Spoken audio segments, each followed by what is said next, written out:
Hey guys, me again. All right, today we're going to be working with multiplying decimal numbers. In all caps in the top row, it says the decimals do not have to line up in the problem. Set the problem up as always with the largest number on top. Don't worry about the decimals until the end of the problem. Don't worry where those decimals are going to go. Multiply the numbers like always. Don't forget placeholder zeros. When you get to the end is when you're going to worry about where the decimal goes. When you get to the end, you're going to count how many digits behind the decimal in the whole problem. And remember, we read from left to right. So behind means over here on the right. That is how many will be behind the decimal in the answer. I know that sounds confusing, so let's work an example together.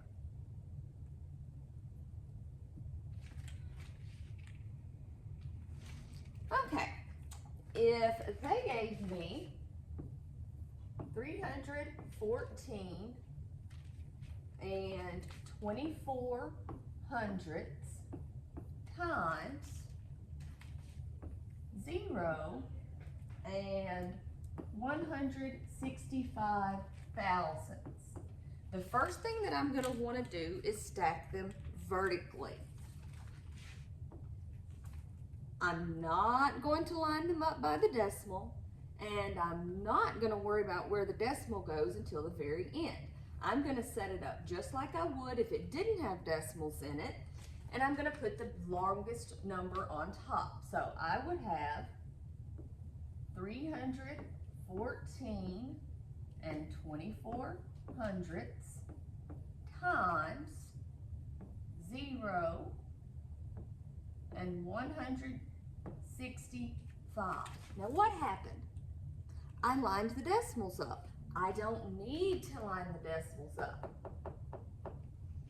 Okay, so what I do need to do is just start over here and fill in my digits. I like to start over here and work backwards so I don't end up squishing them under one another.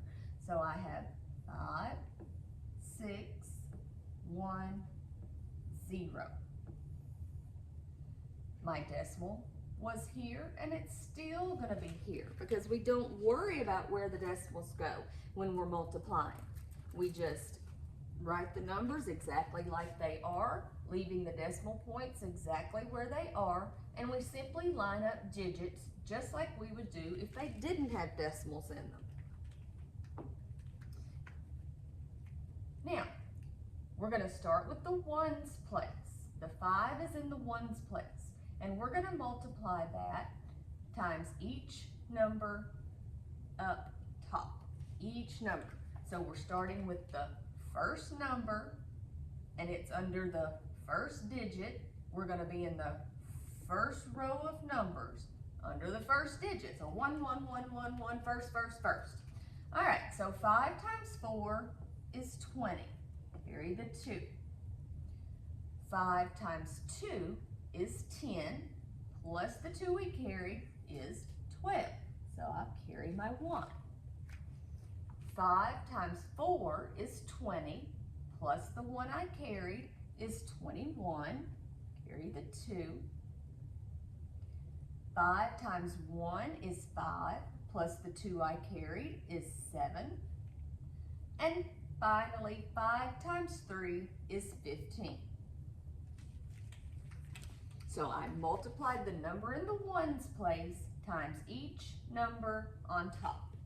And now I'm going to do the second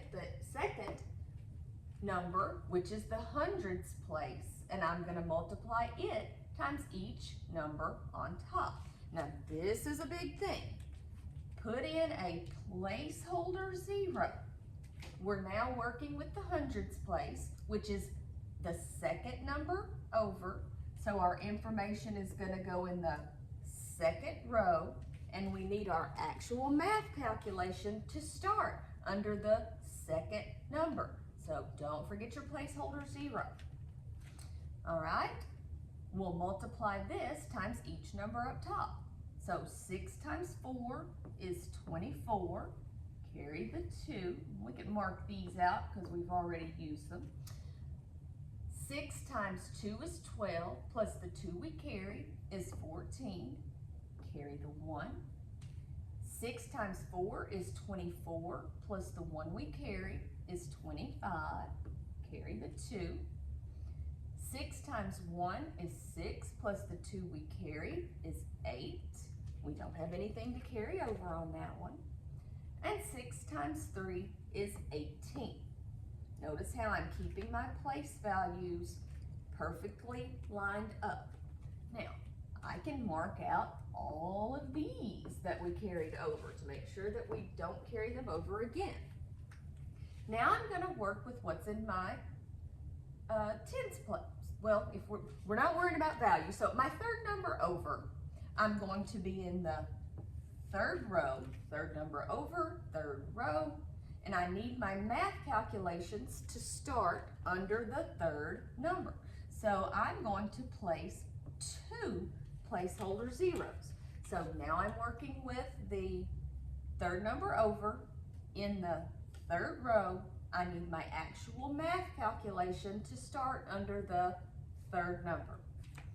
So 1 times 4 is 4. 1 times 2 is 2. 1 times 4 is 4. 1 times 1 is 1. And 1 times 3 is 3. Now, I know we have another 0 here, but it wouldn't do anything but waste time if I multiply 0 times each of these, because this whole line would be zeros, because 0 times any number is 0. So there's no need, if you have all zeros over here, there's no need to keep going. It would just put in extra rows and not change the value. So now we're going to add these 3 rows. We're still not worried about where that decimal goes in our answer. We're simply going to add the columns. Add these 3 rows together. 0 plus 0 plus 0 is 0. 2 plus 4 plus 0 is 6. 1 plus 4 is 5, plus 4 more is 9. 7 plus 5 is 12, plus 2 more is 14. Carry the 1. 5 plus 8 is 13, plus 4 is 17, plus the 1 we carried is 18. Carry the 1. 1 plus 8 is 9, plus 1 more is 10, plus the 1 we carried is 11. Carry the 1. 1 plus 3 is 4, plus the 1 we carried is 5. So we have 5, 1, 8, 4, 9, 6, 0. Now we worry about where the decimal place goes in our answer. So we look at the entire problem. We count how many digits are behind the decimal in our entire problem. So we have 1, 2, 3, 4, 5. We have 5 digits behind the decimal in the whole problem. So that's how many digits need to be behind the decimal in the answer. So 1, 2, 3, 4, 5. So our final answer is 5, 1, decimal place, 8, 4, 9, 6, 0. So don't worry about where that decimal goes until you get to the final answer. And the reason why, if we were to put all these together, we're multiplying 100th times what? Tenths, hundredths, thousandths. So 100 times thousandths. And if we did that, we would end up with tenths, hundredths, thousandths, 10 thousandths, 100 thousandths. So if you are multiplying hundredths times thousandths, you would end up with 100 thousandths. So that's how many place values you have behind the decimal. Remember, behind is this way. Tomorrow we will be dividing decimals. See you then.